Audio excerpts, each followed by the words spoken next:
The phone call came on December 23rd at 2:47 in the afternoon. I remember the exact time because I was checking the roast in the oven when my phone rang. "Hi, Mom." Amanda's voice sounded strained. "Tired? I need to talk to you about Christmas." My heart sank immediately. You know how mothers can sense when something's wrong? That instant knowing that whatever comes next won't be good. "What's wrong, honey? Are the kids okay?" "Everyone's fine. It's just, Mom, I'm so sorry, but we're not going to be able to make it for Christmas this year." I stood there in my kitchen in Denver, holding my phone, trying to process what she'd just said. Not coming for Christmas. 2 days before. I don't understand. What happened? Did something come up? Ryan and I are just completely exhausted. This year has been so overwhelming, and we both feel like we need to just stay home and rest. Have a quiet Christmas with just us and the kids. Stay home and rest. A quiet Christmas. I looked around my kitchen, at the ingredients for her favorite dishes laid out on the counter, at the presents I'd been wrapping for Tyler and Sophie, stacked in the corner of the dining room, at the guest room I'd prepared with fresh sheets and extra blankets. "Oh," I managed, "I see. I'm really sorry, Mom. I know this is last minute, but we're just so worn out. I hope you understand." What was I supposed to say? "No, I don't understand. You can't be too tired to see your mother on Christmas?" "Of course I understand, sweetheart. You need to take care of yourselves. And the kids. Thanks, Mom. I knew you'd get it. We'll do something in January, okay? Maybe come visit for a weekend." "Sure, that sounds nice." We said goodbye. I hung up, and I stood there in my kitchen, alone, 2 days before Christmas, with a roast in the oven and presents under my tree for grandchildren who wouldn't be coming. My name is Dorothy. I'm 64 years old. I've been a widow for 6 years. Amanda is my only child. Tyler and Sophie are my only grandchildren. And on December 23rd, my daughter called to cancel Christmas. That's how this story begins. Not with waiting or hoping, with a direct cancellation. A clear statement that I was no longer part of their holiday plans. And at first, I accepted it. Tried to be understanding. Tried to be the reasonable mother who doesn't make her exhausted daughter feel guilty. But then I found Tyler's iPad, and I discovered where they really went. Let me back up and tell you who I am, because you need to understand why this hurt the way it did. I'm Dorothy Brennan. I live in a small house in Denver, Colorado. I was a librarian for 38 years before I retired. I've been widowed since my husband Michael died of a heart attack 6 years ago. Amanda is my only child. After Michael died, she and I became closer than we'd ever been. She was there for me through the worst of the grief. We talked every day. She brought Tyler and Sophie over every weekend. We had dinner together at least once a week. She was my person, and I was hers, or so I thought. When Amanda married Ryan 8 years ago, I was happy for her. Ryan seemed like a good man, solid, successful. He worked in finance, made good money. They bought a beautiful house in Cherry Hills, one of Denver's nicest neighborhoods. Ryan's parents, Patricia and Robert, were wealthy, old money. They lived in a mansion in Cherry Creek and belonged to exclusive country clubs. They were the kind of people who took European vacations and had a second home in Vail. I'd never felt competitive with them. My world was smaller, simpler, but I'd always felt secure in my relationship with Amanda and the kids. I was Grandma Dorothy. I was the one who babysat, who attended every school event, who knew Tyler's favorite bedtime story, and Sophie's preferred sandwich without crusts, until this year when things started to shift. It was subtle at first. Amanda canceling our weekly dinners more frequently. Patricia invited us to the club, or we have plans with Ryan's family. The kids mentioning things they'd done with Grandma and Grandpa, always Ryan's parents, that I hadn't known about. Weekend trips, outings, experiences I wasn't included in. But I told myself it was natural. Ryan's parents had more money, more resources. They could offer things I couldn't. That didn't mean I mattered less.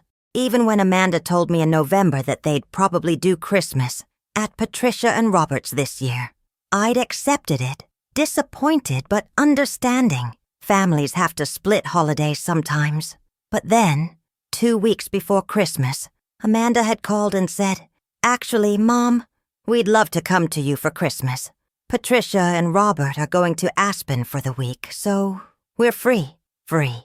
Like spending Christmas with me was something that fit into their schedule when nothing better was available. But I'd pushed that thought aside, focused on the fact that they were coming, that I'd have Christmas with my daughter and grandchildren. That was what mattered. I'd spent 2 weeks preparing, shopping for special ingredients, buying gifts the kids would love, planning activities we could do together, making sure everything would be perfect. And then, 2 days before, that phone call. "We're not going to be able to make it." Too exhausted. Need to rest. Quiet Christmas at home. I tried to accept it. Really tried. Told myself that Amanda was probably telling the truth, that she really was overwhelmed and needed downtime, that this wasn't personal. But something about her voice on the phone had seemed off, not quite authentic, like she was reading from a script rather than speaking from the heart. And the timing bothered me. 2 days before. Why wait so long to cancel if she'd known she was too tired? Why let me prepare and shop and plan, and then pull out at the last minute? The question circled in my mind as I put the roast back in the refrigerator, as I looked at the presents that wouldn't be opened, as I faced the reality of spending Christmas completely alone. December 24th, Christmas Eve, was one of the longest days of my life. I tried to stay busy, cleaned the house that didn't need cleaning, wrapped gifts that wouldn't be given, watched Christmas movies that only made me feel more isolated. I texted Amanda around noon. "Hope you're getting the rest you need. Love you." She responded 3 hours later. "Thanks, Mom. We're all just lying low. Love you too." Lying low, resting, too exhausted for Christmas with me. I tried to believe it, tried to push away the nagging feeling that something didn't add up. That evening I called my friend Barbara from the library. We'd been friends for 30 years. She knew about the cancellation. "How are you holding up?" she asked. "I'm fine. Amanda and Ryan need rest. I understand." "Dorothy, you don't sound fine." "I am.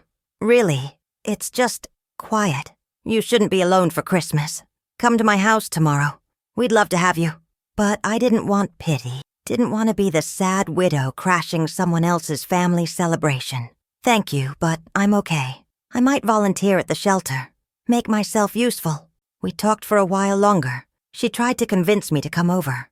I made excuses. We hung up, and I sat in my living room with my small tree and my unopened presents and tried not to feel sorry for myself. Christmas morning I woke up to silence.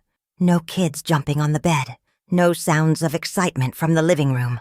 Just empty, quiet rooms and a day stretching ahead with nothing to fill it. I made coffee, sat at my kitchen table, looked at my phone. No message from Amanda. No Christmas morning call. Nothing. I texted her at 8 a.m. "Merry Christmas, sweetheart. Hope you're all having a peaceful day. Give Tyler and Sophie hugs from Grandma." By noon, she still hadn't responded. That's when the doubt really started creeping in. Would someone too exhausted to come see their mother on Christmas also be too exhausted to send a simple text? To call and say, "Merry Christmas"? Or would someone who was actually doing something else, something they didn't want their mother to know about, forget to maintain the pretense? I tried calling around 2 p.m. It went to voicemail. "Hi, honey. Just wanted to say Merry Christmas and hear your voice. Call when you get a chance. Love you." She didn't call back. By evening, I'd moved from hurt to worried. What if something really was wrong? What if the exhaustion Amanda had mentioned was actually illness? What if one of the kids was sick? I texted Ryan. "Hi, Ryan. Just checking in. Haven't heard from Amanda today. Is everything okay?" He responded quickly. "All good here. Just a low-key day. Merry Christmas, Dorothy." All good. Low-key day. So they were fine. Just too tired or too busy or too something to contact me on Christmas. I spent Christmas evening alone, watching It's a Wonderful Life and trying not to cry, trying not to feel abandoned, trying to be the understanding mother who gives her daughter space and doesn't make everything about herself. December 26th arrived. Still no call from Amanda. Just a text around noon. "Sorry I didn't call yesterday. Was more exhausted than I realized. Hope you had a nice day." Hope I had a nice day. The day I spent alone because she'd canceled our plans 2 days before. I responded, I'm glad you got rest. Let me know when you're feeling up to talking. She sent back a heart emoji. Nothing else. And that's when Tyler's iPad changed everything. See, Tyler had left his iPad at my house 2 weeks earlier. He'd been playing games while Amanda and I had coffee, and he'd forgotten it when they left. Amanda had said she'd pick it up next time they came over. But they hadn't come over. And with everything that had happened, I'd forgotten about the iPad sitting in my guest room until December 27th, when I was cleaning up and found it on the nightstand. I thought I should charge it for him, make sure it was ready for when Amanda eventually came to get it. So I plugged it in and opened it to check the battery. Tyler didn't have a passcode. The screen opened directly to his Photos app, and there, in his recent photos and videos, I saw Christmas Day. Not a quiet day at home, not lying low and resting. Photos of Tyler and Sophie in matching ski outfits. Videos of them on a ski slope, learning to snowboard with an instructor. Pictures of a massive lodge with soaring ceilings and a huge Christmas tree. And video after video of them laughing, playing in the snow, having hot chocolate, in a beautiful lodge, opening presents in what was clearly an expensive resort room. My hands were shaking as I scrolled through. Tyler had taken dozens of photos and videos. Kids do that. Document everything with innocent enthusiasm. And these photos documented a truth Amanda had deliberately hidden from me. They weren't home resting. They were in Aspen, at a luxury ski resort, with Patricia and Robert. I found a video Tyler had taken of Christmas morning. The family in a beautiful suite, opening presents. Amanda laughing. Ryan raising a champagne glass. Patricia in an elegant sweater saying, Merry Christmas, darlings. And a photo Tyler had captioned with his child's spelling. Best Christmas ever with Grandma and Grandpa at the ski resort. Best Christmas ever. Not with me, with Patricia and Robert. At a resort that probably cost more per night than I spent on groceries in a month. I sat there on my guest bed, holding my grandson's iPad, looking at proof that my daughter had lied to me. Not just failed to tell me the truth, not just changed plans, lied, deliberately, created a cover story about being too exhausted, about needing rest, about staying home, all while she was actually going on a luxury vacation with her in-laws. If you've ever discovered through social media or photos that you were deliberately excluded from something important, you know the feeling. That sick, hollow sensation when you realize someone you love chose to lie to you rather than include you. Comment below if you've experienced this specific kind of betrayal. And if these real stories resonate with you, please consider subscribing to Lindsay Stories. The worst part wasn't even that they'd gone to Aspen. It was that Amanda had called me 2 days before Christmas to cancel, knowing she was about to get on a plane, knowing she was choosing Patricia and Robert's expensive trip over her own mother's simple celebration. And she'd lied about why, made me feel guilty for even being disappointed, made me believe she needed rest when she was actually planning a luxury vacation. I went through every photo and video on Tyler's iPad. There were dozens. The entire Christmas day documented in a child's excited, unfiltered way. Tyler on ski lift with Robert, Sophie making a snowman with Patricia, family dinner in the lodge, everyone dressed up, Ryan and Amanda looking happy, relaxed, far from exhausted, and in one video, taken by Tyler while Amanda thought he wasn't recording, I heard Patricia's voice. I'm so glad you decided to join us after all, Amanda. Christmas wouldn't have been the same without you and the children. After all, meaning Amanda had initially said no, had initially planned to come to me but then changed her mind? Or had Patricia convinced her, offered something, money, luxury, status, that I couldn't compete with? I'll never know. But what I did know, sitting there with that iPad, was that my daughter had chosen to lie to me rather than have an honest conversation. Had chosen to protect Patricia's feelings over mine, had chosen a ski resort over her widowed mother's kitchen. And that choice told me everything I needed to know about where I ranked in her priority. I spent the rest of December 27th trying to figure out what to do. Should I confront Amanda immediately? Wait until she came to get the iPad? Pretend I hadn't seen anything? Every option felt wrong. Confronting her felt like setting myself up for more hurt. Waiting felt dishonest. Pretending felt impossible. I finally decided to text her a simple message. Found Tyler's iPad while cleaning. Looks like you all had a wonderful Christmas in Aspen. Just that. No accusations. No anger. Just acknowledgement of what I now knew. She didn't respond for 6 hours. When she finally called, her voice was defensive. Mom, I can explain. I'm listening. Patricia and Robert invited us at the last minute. Like, literally the morning I called you. They'd had a cancellation in their booking. They'd reserved extra rooms for Ryan's brother's family, but they couldn't come. And Patricia really wanted us there. She was so disappointed her grandchildren wouldn't be there for Christmas. So Patricia was disappointed. And that mattered more than the fact that I would be alone. So you lied to me, I said quietly. You told me you were too exhausted, that you needed rest, but you were actually going on a ski trip. I didn't want to hurt your feelings. That sentence, that infuriating backward sentence. You didn't want to hurt my feelings, so you lied to me and left me alone on Christmas? Mom, don't make this into a bigger deal than it is.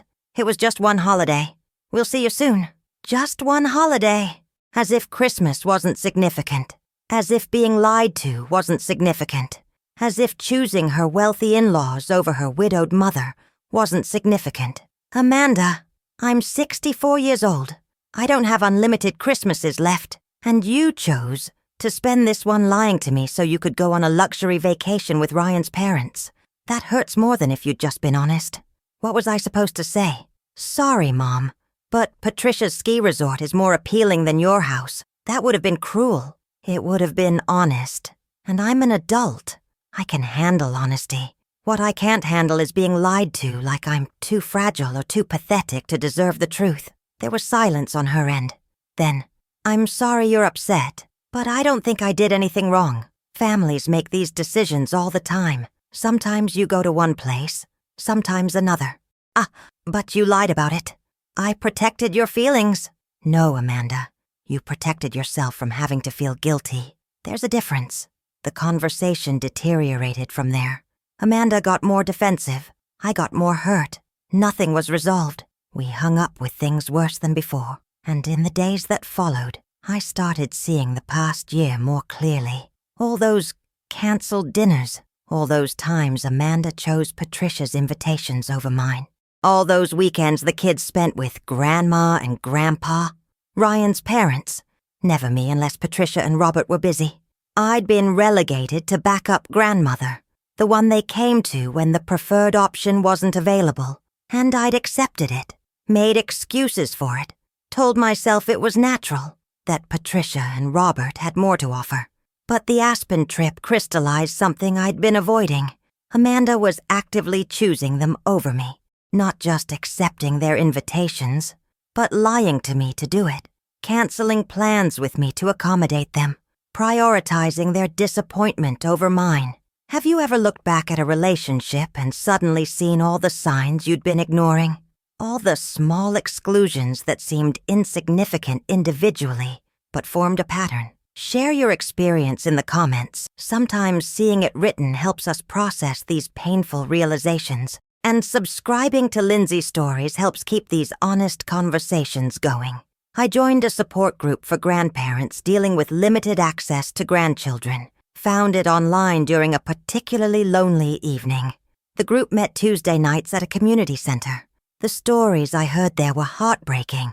Grandparents cut off completely because of divorces or family feuds. Grandparents whose children had moved across the country and rarely visited. Grandparents whose grandchildren didn't know them. My situation was different. I had access. But I was secondary, optional, the grandmother they saw when it was convenient, when nothing better was available. It's called being a placeholder, one woman named Joyce explained. You're kept at a distance but not completely cut off. You're there for babysitting emergencies and birthday cards, but not for the real moments, not for the holidays and celebrations that matter. That description fit perfectly. I was a placeholder grandmother, and Amanda was fine with that. As long as I didn't complain or make her feel guilty, she could maintain this arrangement indefinitely. See me occasionally, check the good daughter box, and continue prioritizing Patricia and Robert for everything that actually mattered. 2 weeks after Christmas, Amanda came to pick up Tyler's iPad. She showed up alone. No kids, no Ryan. Just her, with an expression that was equal parts guilty and defensive. "Hi, Mom. Hi, sweetheart. Come in." We sat in my living room. The tension was thick. Neither of us knew how to start. Finally, Amanda spoke. "I'm sorry I lied. You're right. I should have been honest, but I really didn't want to hurt you." "What would the honest conversation have looked like?" I asked. She hesitated. "I guess I would have said that Patricia and Robert invited us to Aspen, and that the kids were really excited, and that it felt like an opportunity we couldn't pass up." "And what would you have expected me to say?" "I don't know. I guess I was afraid you'd make me feel guilty, or try to convince me to come here instead." "Would I have?" She looked uncomfortable. "Maybe not, but I didn't want to risk it. It was easier to just say we were staying home. Easier for her. Not easier for me, sitting alone on Christmas, believing she was too exhausted to see me. "Amanda, I need to ask you something, and I need you to be really honest. Do you even want me in your life, or am I just an obligation you fulfill when convenient?" "Mom, that's not fair. It's a genuine question, because from where I'm sitting, I'm the backup plan. I'm who you see when Patricia and Robert aren't available. I'm the grandmother your kids know exists, but don't really have a relationship with. That's not true. The kids love you. But do they know me, or am I just the woman they see occasionally, who gives them presents?" Amanda was quiet for a long moment. When she spoke, her voice was small. "Patricia and Robert have more to offer. Better house, more money, bigger celebrations, and Ryan's really close to them. They expect to be prioritized." There it was, the truth I'd been avoiding. Patricia and Robert expected to be prioritized, and Amanda chose to meet their expectations rather than honor her relationship with me. "So, what am I supposed to do?" I asked. "Just accept being secondary? Just be grateful for whatever time you can spare?" "I don't know what you want from me, Mom. I want honesty. I want to be valued. I want to not be lied to so you can avoid a difficult conversation. Is that too much to ask?" She stood up. "I think we're both too emotional for this conversation right now. I'm going to go. I'll call you next week." She left with Tyler's iPad, and I sat in my living room wondering if she'd actually call next week, or if that was another polite fiction we were both supposed to accept. She didn't call. A week passed, then 2. I finally texted her in mid-January. "Haven't heard from you. Hope you're all doing well." She responded, "Sorry, it's been crazy busy. We'll get together soon." Soon! That vague, non-committal word that means nothing and promises nothing. February came. I saw Amanda once, for a quick coffee. She was distracted, checking her phone constantly. We talked about surface things.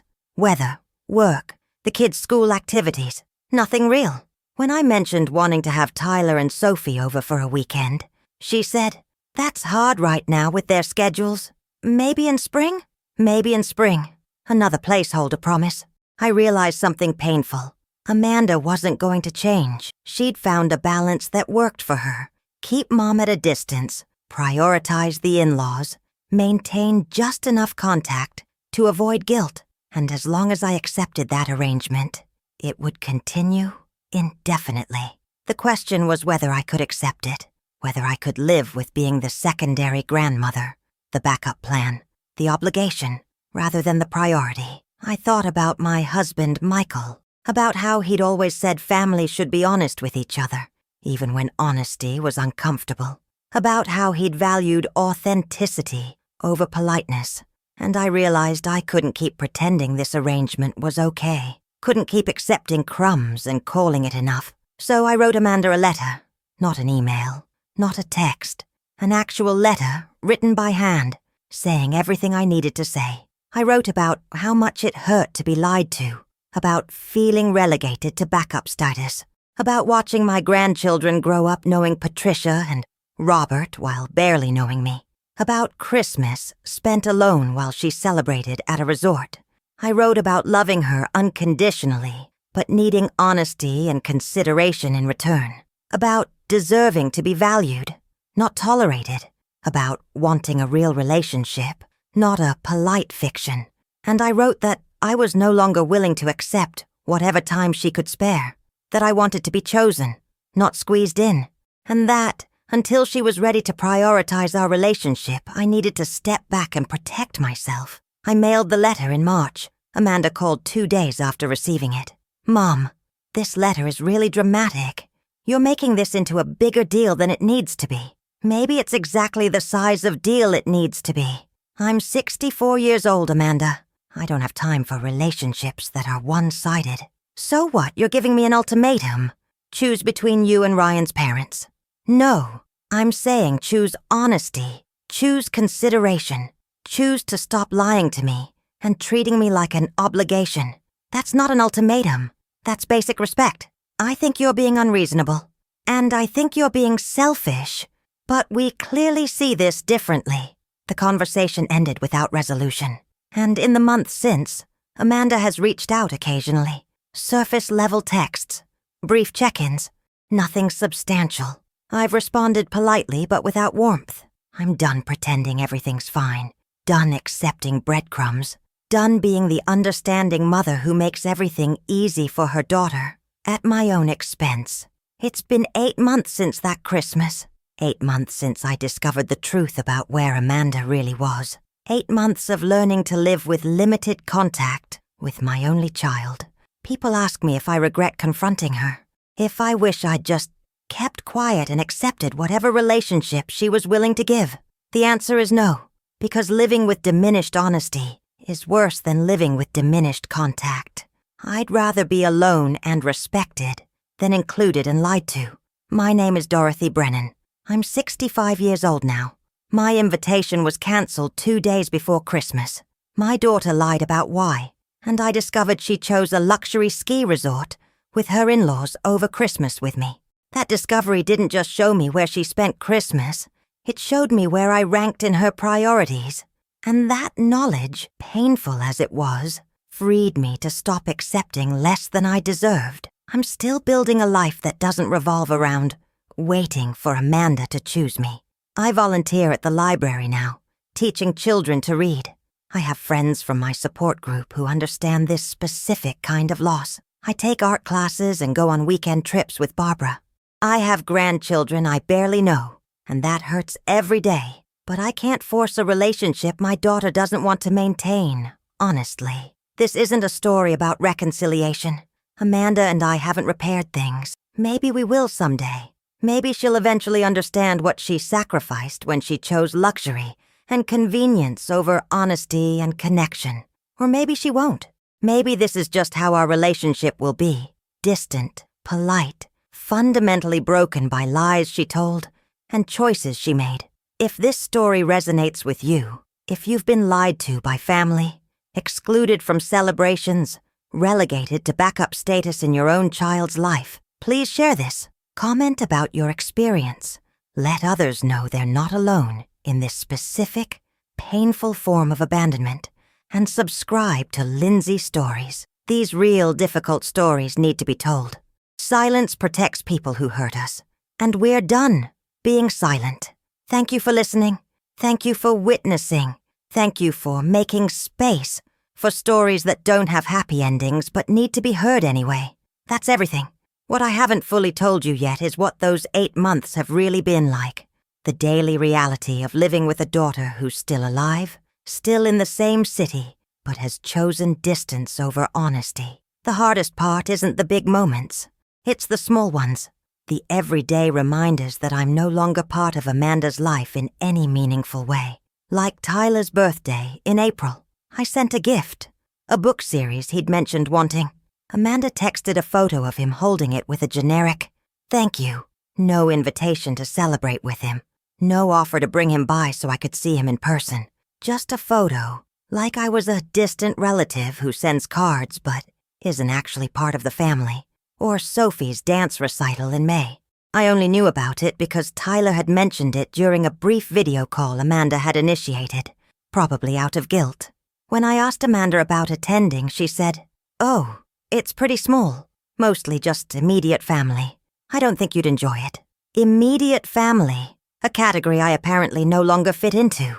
Patricia and Robert were there, of course. I know because Amanda posted photos afterward. Sophie in her costume, surrounded by Ryan's parents, both of them beaming with pride. The caption, "So proud of our little star. Family support means everything. Family support from everyone except her actual grandmother who wasn't invited." I stopped following Amanda on social media after that. Couldn't bear seeing the proof of my exclusion packaged as celebration. Couldn't watch my grandchildren growing up in photos I wasn't part of. The support group became my lifeline in ways I hadn't expected. Every Tuesday evening, I'd sit in that circle and hear stories that mirrored my own. Parents who'd been replaced by in-laws, grandparents who'd been relegated to occasional phone calls, families broken by lies and choices and priorities that didn't include us. "My daughter tells people I'm too busy to visit," a woman named Sarah shared one evening. "Too busy, like I wouldn't drop everything to see my grandchildren. But it's easier for her to say I'm unavailable than to admit she doesn't want me around." I understood that so completely. The way our children rewrote the narrative to make themselves comfortable. The way we became the problem. Too needy, too demanding, too something, rather than them being the ones who chose an exclusion. "What hurts most," I said during one meeting, "is that Amanda genuinely seems to think I'm being unreasonable. Like wanting honesty and consideration makes me difficult. Like being hurt by lies makes me dramatic." Joyce, the group facilitator, nodded. "That's gaslighting. When someone makes you feel crazy for having normal reactions to hurtful behavior. It's a way of avoiding accountability. I'd never thought of it that way. But she was right. Amanda had managed to make me feel guilty for being hurt by her lies, for wanting more than I was getting, for expecting basic honesty and inclusion, and I'd accepted that guilt for months, internalized it, questioned whether I was too sensitive, too demanding, too much. But sitting in that circle every Tuesday, hearing other people's stories, I started to see clearly. I wasn't too much. I was just asking for basic human decency from someone who'd decided I wasn't worth the effort. In June, something happened that crystallized everything. My friend Barbara had a medical emergency, a minor heart attack. She was in the hospital for 3 days. I was there for all of it, sat with her family in the waiting room during surgery, visited her every day, brought her books and magazines, made sure she wasn't alone. Because that's what you do for people you care about. You show up, you prioritize them, you make sure they know they matter. And I realized, sitting in that hospital, that Amanda hadn't shown up for me in years. Not really. She'd maintained the appearance of a relationship, occasional texts, brief visits, but she hadn't actually been present, hadn't prioritized me, hadn't made me feel like I mattered. And I'd accepted that, made excuses, told myself she was busy, overwhelmed, doing her best. But watching Barbara's daughter drop everything to be with her mother, I saw what real love looks like, what it means to actually prioritize someone. And I saw how much I'd settled for in my relationship with Amanda. When Barbara came home from the hospital, her daughter stayed with her for a week, cooked for her, made sure she wasn't alone, treated her mother like she was precious and valuable, and worthy of time and effort. I didn't tell Amanda about Barbara's heart attack. Didn't want another perfunctory text. Another, "hope she feels better soon." That meant nothing. I was done seeking crumbs of concern from someone who'd made clear I wasn't a priority. July brought Tyler's 10th birthday. I sent a card with money. Got a text from Amanda. "Tyler says thanks." No photo. No phone call from Tyler. Just second-hand thanks delivered with minimal effort. I wondered if Amanda told Patricia and Robert to send cards, or if they were invited to whatever celebration happened. I'd never know. And asking would make me seem petty, pathetic, the needy grandmother who couldn't accept her diminished role. So I didn't ask, didn't comment, just sent my card. and accepted the reality that this was all I'd get. August marked 1 year since things had started shifting. 1 year since Amanda had first mentioned spending more time with Patricia and Robert. 1 year of gradual exclusion that had culminated in the Christmas lie. I looked back at the woman I'd been a year ago, hopeful, willing to accommodate, making excuses, and I saw how much I'd changed, how much loss can reshape a person. I wasn't bitter.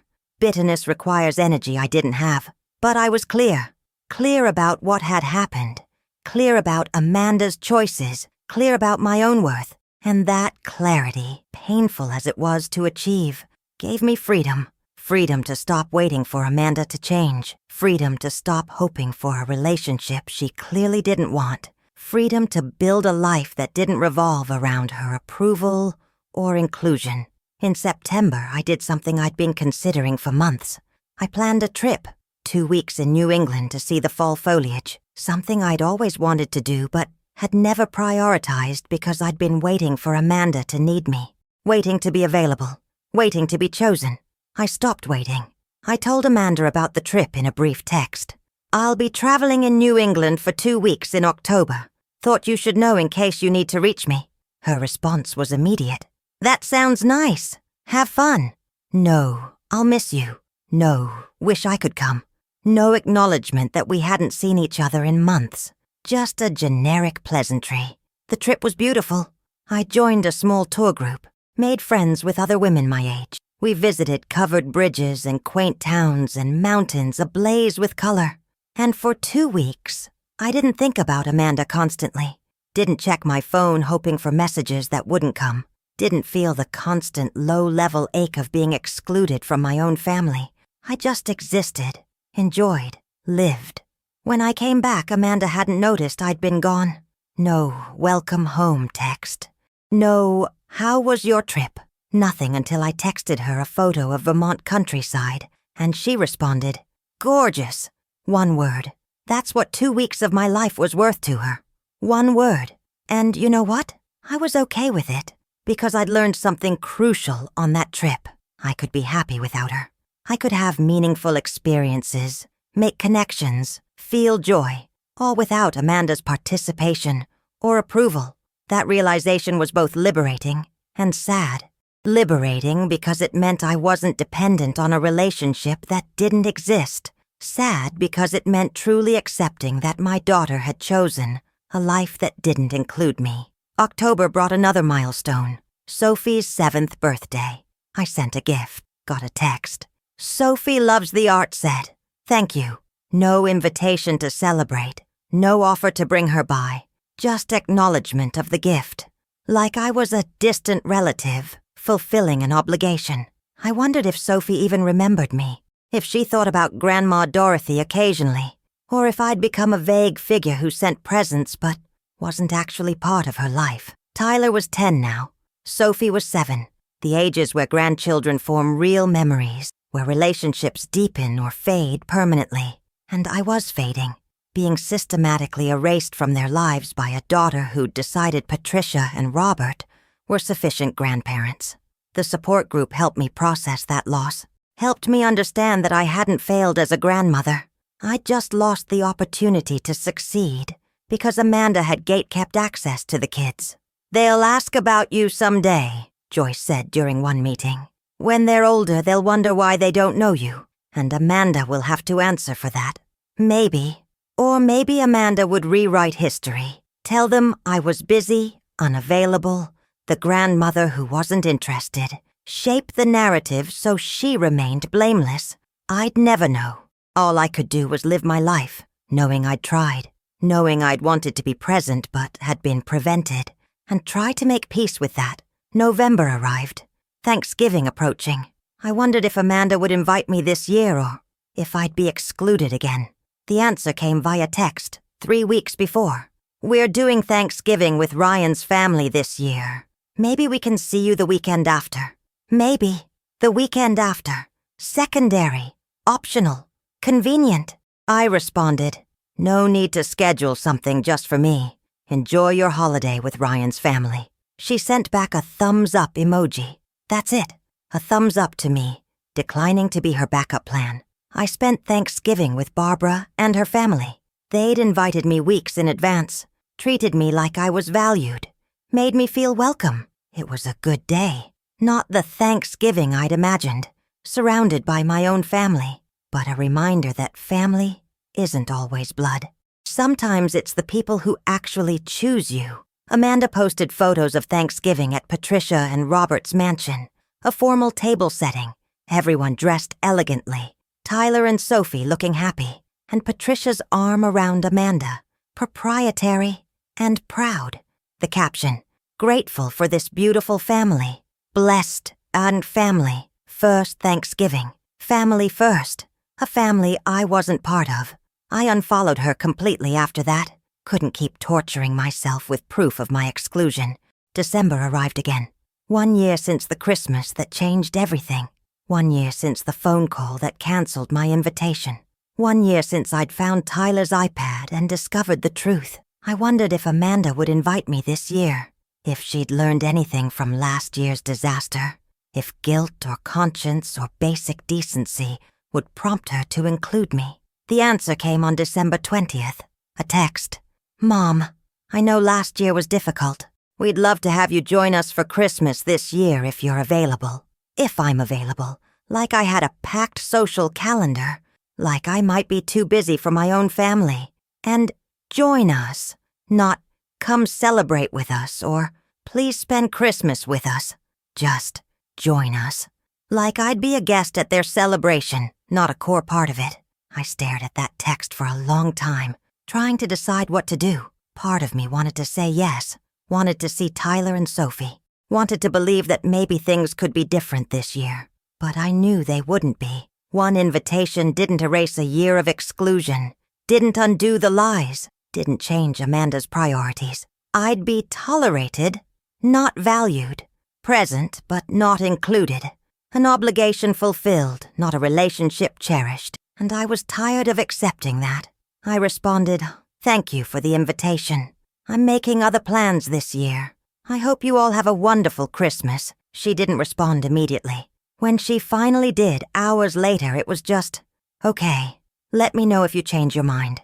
I wouldn't change my mind, because I'd learned something crucial over this past year. Being alone is painful, but being included out of obligation rather than love is worse.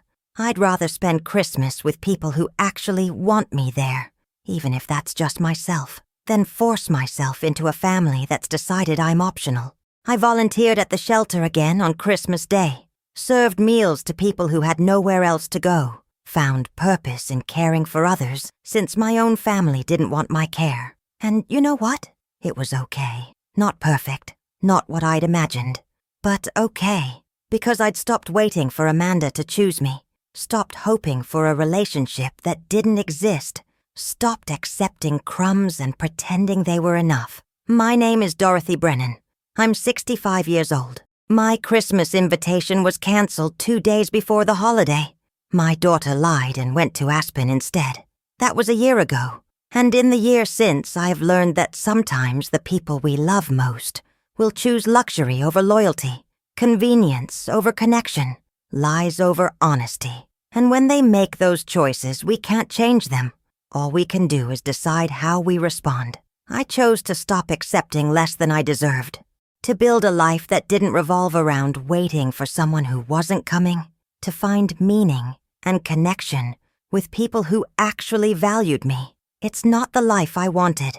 It's not the relationship with my daughter and grandchildren I'd imagined. But it's honest, and sometimes honesty is all we have. Share this story if it resonates. Comment if you've been canceled, lied to, relegated to backup status by your own family. Let others know they're not alone. And subscribe to Lindsay Stories. Because these painful truths need to be told. Silence protects people who hurt us. And we're done being silent. Thank you for listening, for witnessing, for making space for stories that hurt but need to be heard. That's everything. Before I close this story, there are a few more truths I need to share. Things I've learned over this past year that might help someone else who's walking this same painful road. The first truth is this: you can love someone completely and still need to protect yourself from them. For months after discovering the Aspen lie, I struggled with that concept. How could I love Amanda? And I do love her, deeply and unconditionally, while also keeping her at a distance. It felt contradictory, like I had to choose between loving her and protecting myself. But my therapist, yes, I started seeing a therapist in March, helped me understand that love and boundaries can coexist, that protecting yourself from someone's harmful behavior doesn't mean you stop loving them. It just means you love yourself too. Dr. Patricia Chen became another lifeline for me. Twice a week initially, then once a week as I stabilized, I sat in her office and worked through the layers of grief, betrayal, and loss. "Tell me about the daughter you wish you had," she said during one of our early sessions. "I wish Amanda valued honesty, valued me, wanted me to be part of her children's lives not out of obligation, but because she genuinely desired that connection. And the daughter you actually have? The one I have has chosen comfort over honesty, status over connection, Patricia and Robert's approval over my presence. She's willing to lie to me to avoid difficult conversations, willing to exclude me to maintain peace with her in-laws, willing to sacrifice our relationship for convenience." Saying it out loud made it real in a way it hadn't been before. "That must be incredibly painful," Dr. Chen said gently. "It is, because I raised her to be honest, to value family, to prioritize relationships over material things. And somewhere along the way, she became someone who does the opposite. Or maybe," Dr. Chen suggested, "she's always been this person, and you're just now seeing it clearly." That possibility haunted me. Had Amanda always been someone who chose convenience over connection? Had I just been too close, too hopeful, too invested to see it? I thought about her childhood, about times she'd bent the truth to avoid consequences, about her tendency to tell people what they wanted to hear rather than what was true, about her skill at maintaining multiple versions of events depending on her audience, signs I'd interpreted as social intelligence or conflict avoidance. But maybe they were something else. Maybe they were evidence of someone who prioritized appearing good over being good, who valued perception over authenticity. The second truth I learned: estrangement isn't always dramatic. Sometimes it's just a slow fade, orchestrated by someone who wants the appearance of a relationship without the actual work. Amanda never officially cut me off, never had a big confrontation, or declared we were done. She just managed me, kept me at the exact distance that worked for her, close enough that she could tell people she had a relationship with her mother, far enough that I couldn't make demands or expect priority. It was masterful, really, in its own cruel way. She maintained plausible deniability. "We just saw Mom last month. We text all the time. She's busy with her own life." All technically true, all fundamentally dishonest about the actual state of our relationship, and confronting it made me look unreasonable, made me the difficult mother who wanted too much, made me the problem. So she got to have it both ways, got to tell herself and others that she was a good daughter, while actually investing almost nothing in our relationship, got to prioritize Patricia and Robert while maintaining the appearance of caring about me. And I couldn't call it out without sounding needy or bitter or like I was overreacting. The third truth: losing your grandchildren when they're young is a specific kind of grief that society doesn't acknowledge. Tyler and Sophie weren't dead. They were alive, healthy, growing up 10 miles away from me. But I was losing them anyway, losing the chance to know them, losing their childhoods, losing the opportunity to be a real presence in their lives. And nobody understood that grief. Nobody sent sympathy cards or brought casseroles or acknowledged the loss, because the kids were fine. They had plenty of family. Patricia and Robert were very involved. They didn't need another grandmother, except they did, because I was their grandmother, their actual blood grandmother, and they were growing up not knowing me, not because I didn't want to be part of their lives, but because their mother had decided I wasn't necessary.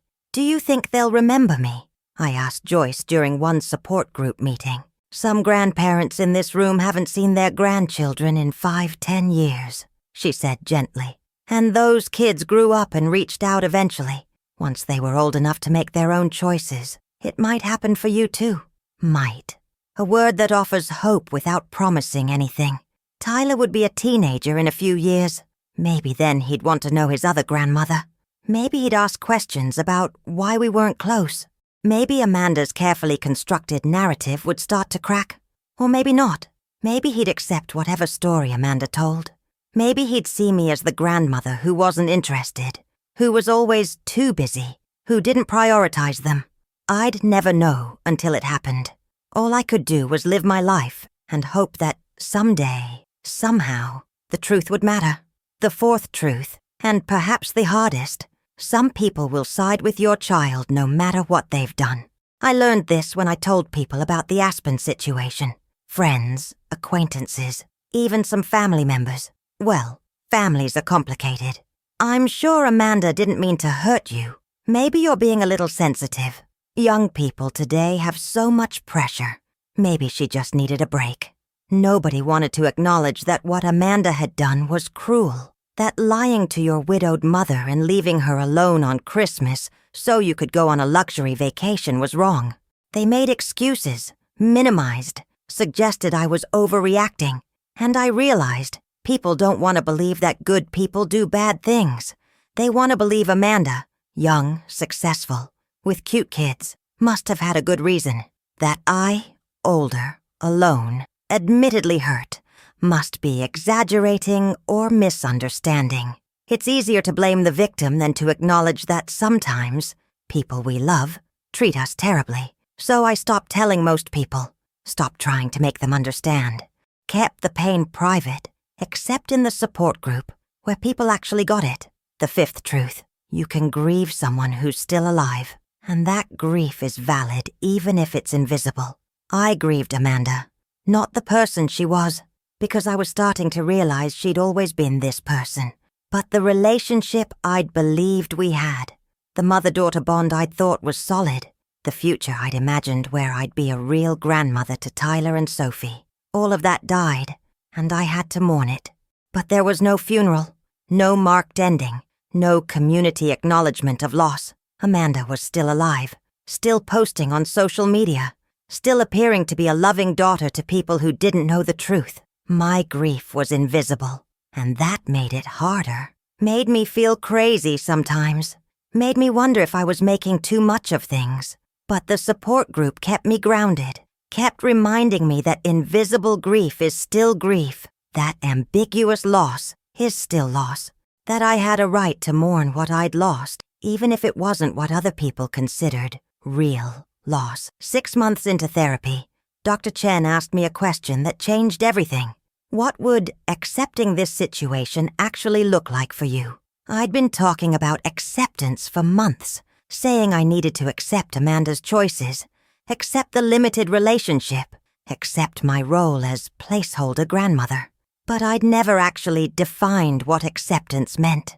I think, I said slowly, it means stopping hoping for things to change, stopping waiting for Amanda to suddenly prioritize me, stopping making excuses for behavior I'd never accept from anyone else. And then what? Then I build a life that doesn't require her participation, find meaning and connection elsewhere, let her be who she is without needing her to be someone different. Can you do that? Could I? Could I really stop hoping, stop waiting, stop wishing things were different? I have to, I said, because hoping is killing me. Every disappointment, every exclusion, every lie, they hurt because I keep expecting better. If I accept that this is who she is, and stop expecting anything different, maybe I can finally have peace. It wasn't a dramatic shift, not a single moment of clarity. But gradually, over the following months, I stopped checking my phone hoping for messages from Amanda, stopped making plans around her potential availability, stopped factoring her into my life in any meaningful way. She existed. She was my daughter. But she was no longer my primary relationship or my emotional center. And slowly, painfully, I found peace in that. Not happiness, not contentment, but peace, the kind that comes from accepting reality instead of fighting it. 9 months after Christmas, I ran into Patricia at a charity event. We'd never been close, just polite at family gatherings.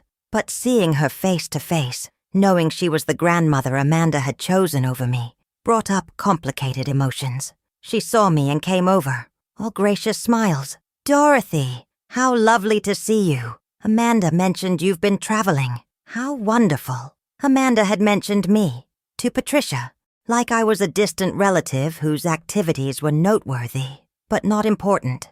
"Yes, I've been keeping busy," I said neutrally. "The children are growing so fast. Tyler is such an athlete now. Ryan has him in every sport imaginable. And Sophie is taking after Amanda with her artistic talents." She said it warmly, kindly even. But every word was a reminder of how much I was missing, how much she knew about my grandchildren while I knew almost nothing. "That's lovely," I managed. "You should come by sometime. I know the children would love to see you." "The children would love to see me," said by Patricia, about my own grandchildren, like she had more authority over my access to them than I did, which, functionally, she did. "That's kind of you to offer," I said, maintaining composure. "I'll coordinate with Amanda." We both knew I wouldn't. We both knew Amanda wouldn't facilitate it. We were going through the motions of politeness while acknowledging the reality underneath. Patricia squeezed my arm gently, a gesture that might have been compassionate or might have been condescending, I couldn't tell, and moved on to other people.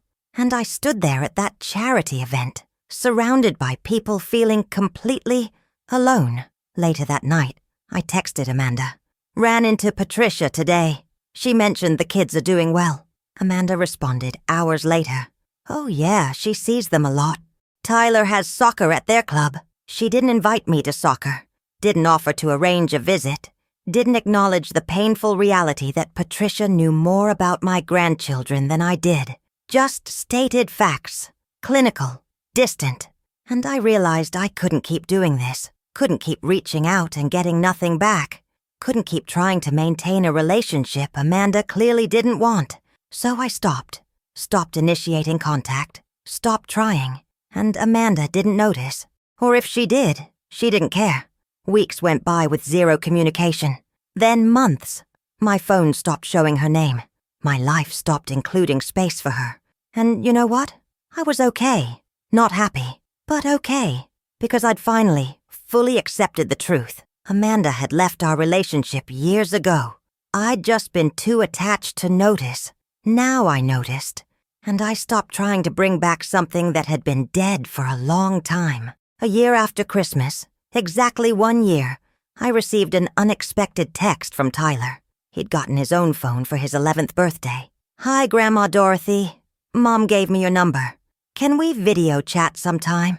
I stared at that text for probably 10 minutes. Tyler wanted to talk to me. Tyler, who I barely knew anymore. Tyler who'd been kept from me but apparently still remembered I existed. I responded, "I would love that.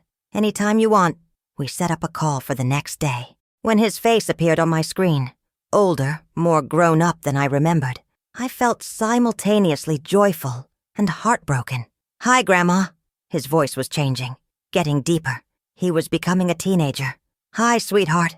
It's so good to see you." We talked for 30 minutes, about school, about his sports, about a book he was reading. He asked about my trip to New England, told me about a science project, and at the end he said something that broke my heart. "Mom says you're really busy, but maybe I could visit sometime." "Mom says you're really busy." There it was.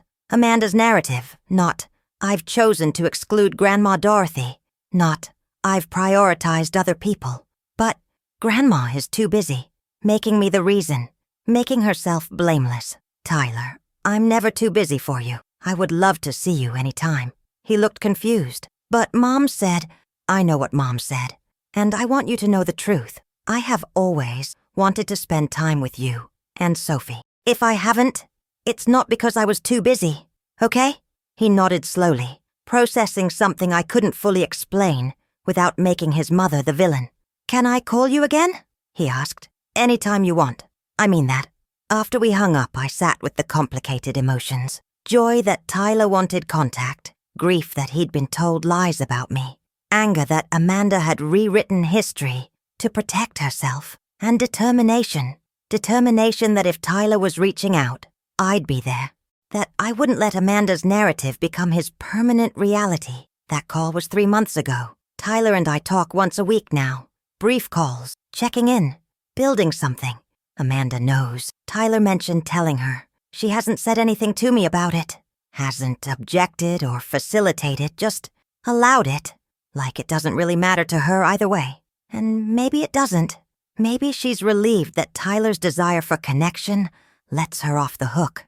Maybe she's uncomfortable but unwilling to be the obvious bad guy by preventing it. I don't know. And I'm learning not to need to know. Sophie hasn't reached out. She's still young, still fully embedded in Amanda's version of reality. Maybe someday she'll ask questions. Maybe she won't. I can't control that. All I can do is be available if and when she's ready. My name is Dorothy Brennan. I'm 65 years old. My Christmas invitation was canceled 2 days before the holiday. My daughter lied and chose a ski resort over me. That was a year ago.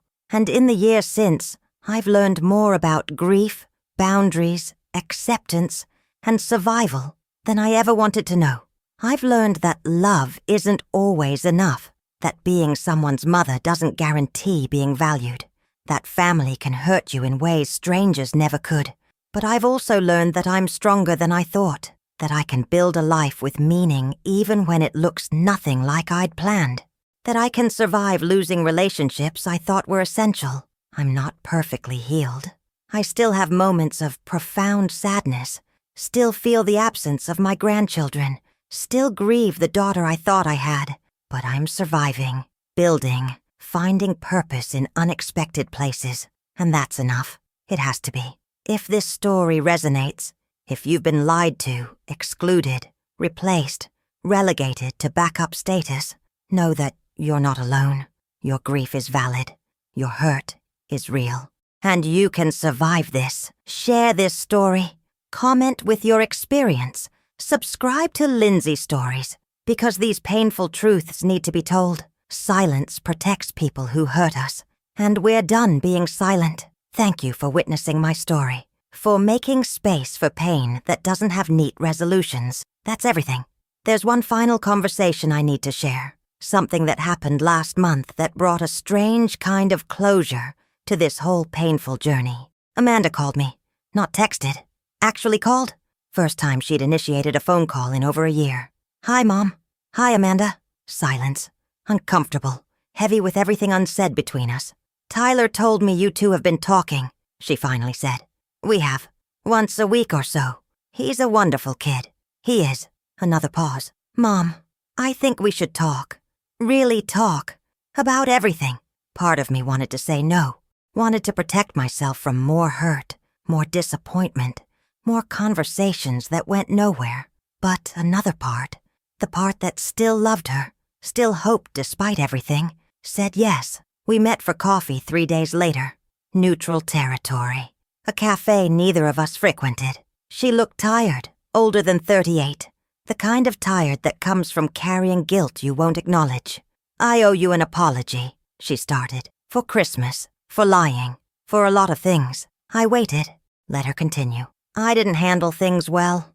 I should have been honest about Aspen. Should have told you the truth instead of making up excuses. Why didn't you? She looked down at her coffee. Because I knew it would hurt you. And I didn't want to deal with that hurt. Didn't want to feel guilty. So I lied to make it easier on myself. At least she was being honest now.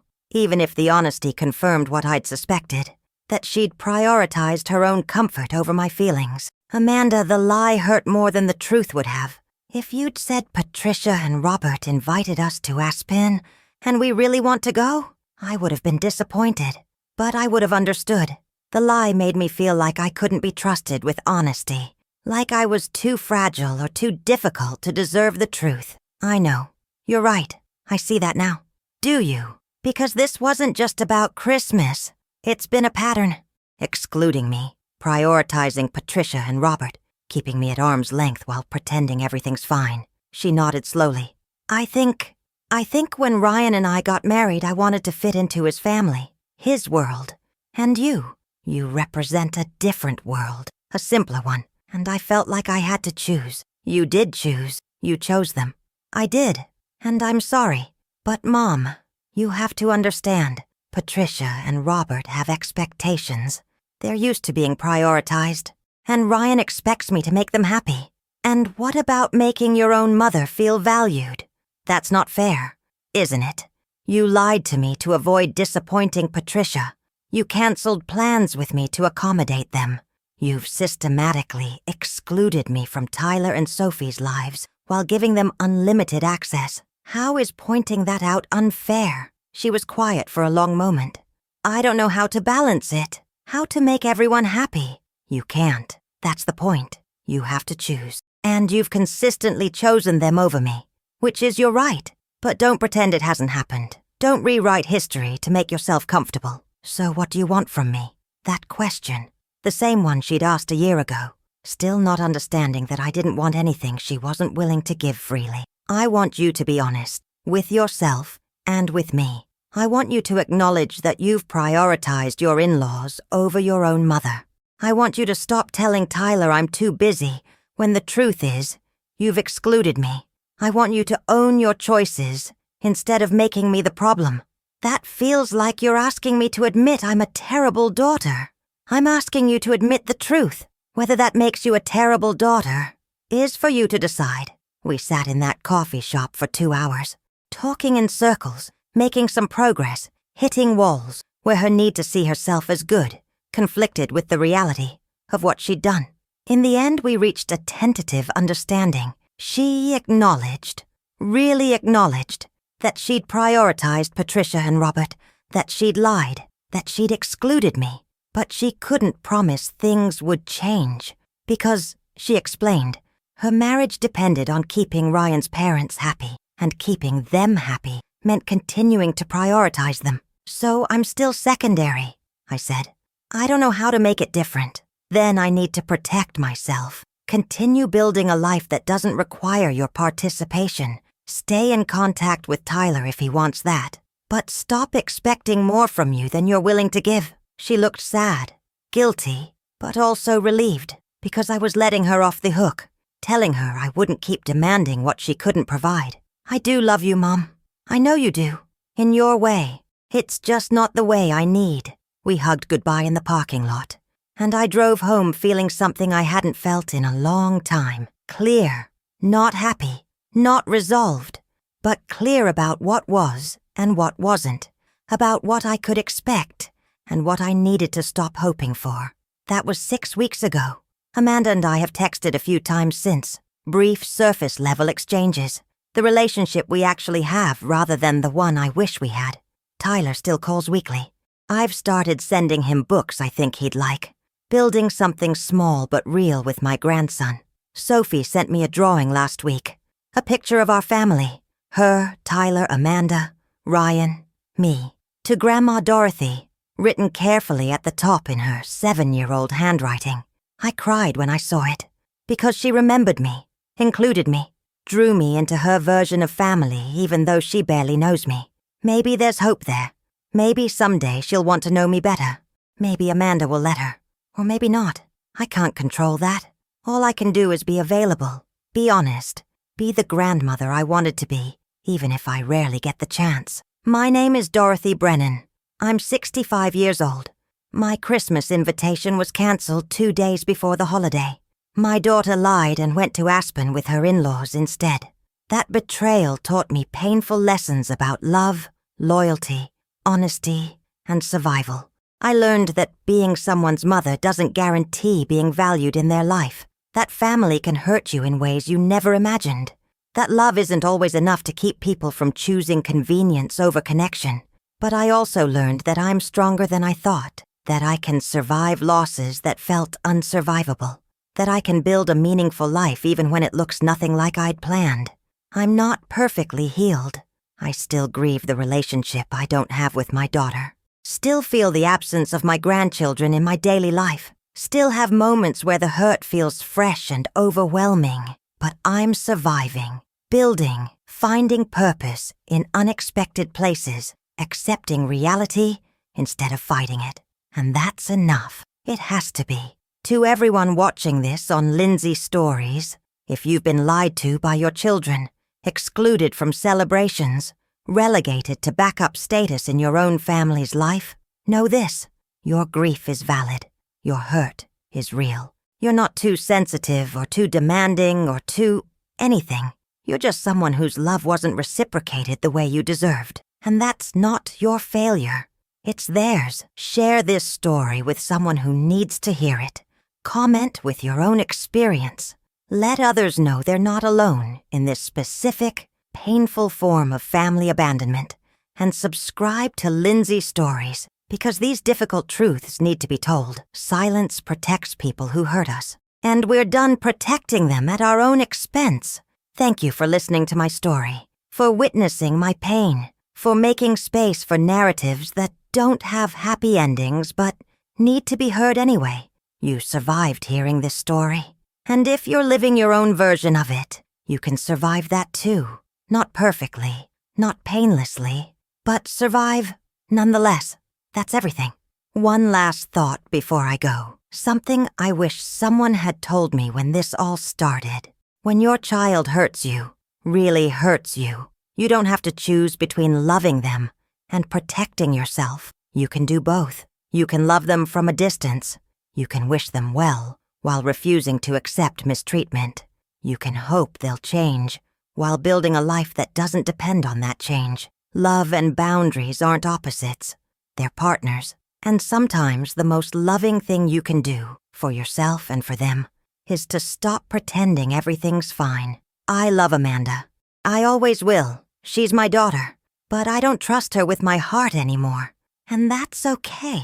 That's survival. If you're reading this and relating to it, if you're the parent who's been lied to, excluded, replaced, give yourself permission to protect yourself. Give yourself permission to feel the hurt without minimizing it. Give yourself permission to build a life that doesn't revolve around people who have shown you don't matter to them. You deserve honesty. You deserve consideration. You deserve to be valued. And if your children can't or won't provide that, it doesn't make you worthless. It makes them incapable of recognizing your worth. That's their loss, not yours. My Christmas invitation was canceled 2 days before the holiday, but I survived. I'm still here, still finding meaning, still learning that life can have purpose, even when it looks nothing like we'd planned. And so can you. Share this story. Let others know they're not alone. Subscribe to Lindsay Stories to keep these important conversations going. Thank you for being here, for listening, for caring about stories like mine. You matter, even when the people who should tell you that don't. Remember that. That's everything. And to Amanda, if you're somehow hearing this, if someone shares it with you, or if you stumble across it, I want you to know something. I don't hate you. I'm not trying to make you look bad or turn people against you. I'm just telling the truth about what happened and how it felt. That's all any of us can do. Tell our truth. Let others witness our pain. Hope that honesty matters more than comfort. You made choices that hurt me. That's a fact. Whether you can acknowledge that is up to you. But Tyler and Sophie will ask questions someday.